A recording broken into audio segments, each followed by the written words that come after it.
Ce travail que je présente, c'est de petits formats, du papier, de la gouache sur papier. Et dans mon travail, je mets en place surtout la question de la figuration. La figuration, pour moi, elle est très importante parce que c'est un véhicule pour provoquer des émotions. Vraiment, nous, les humains, on réagit aux images. Donc, pour moi, c'est un outil très puissant de travail. Et ce qui m'intéresse aussi dans mon travail, c'est de montrer des choses, mais en même temps, mettre des situations qui ne sont pas forcément très claires. Ça m'intéresse les troubles, l'ambiguïté, le cachet,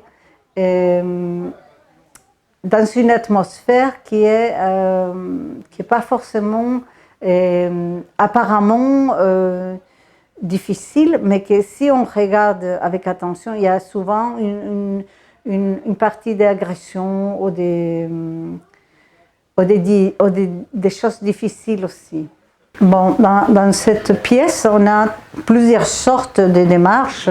Ce travail-là, c'est un travail que j'ai fait pendant un hiver, et elle s'appelle d'ailleurs Atelier d'hiver.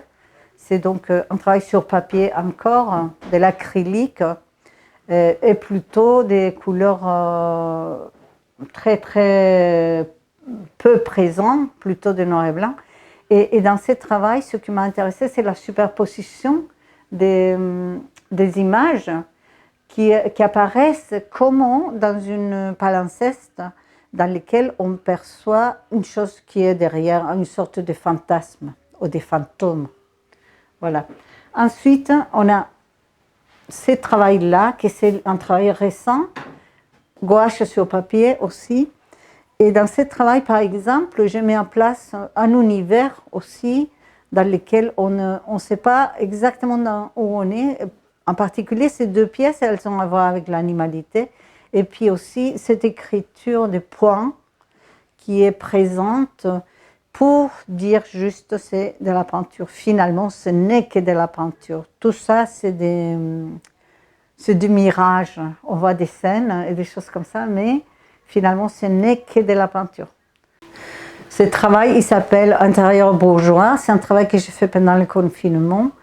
Et il s'agit effectivement de mettre en place des scènes d'intérieur dans lesquelles on voit des situations un peu d'enfermement et on voit aussi la même situation que dans l'intérieur, cette transparence qui parle de quelque chose qui pourrait être effacé par la peinture, mais que je préfère laisser apparaître pour donner cette notion un peu de fantasme, voilà, quelque chose qui est aussi de la maladresse de l'artiste, parce que souvent on cache ces maladresses, et moi ça m'intéresse cette sorte de sincérité dans laquelle on voit que je ne suis pas arrivée du premier coup.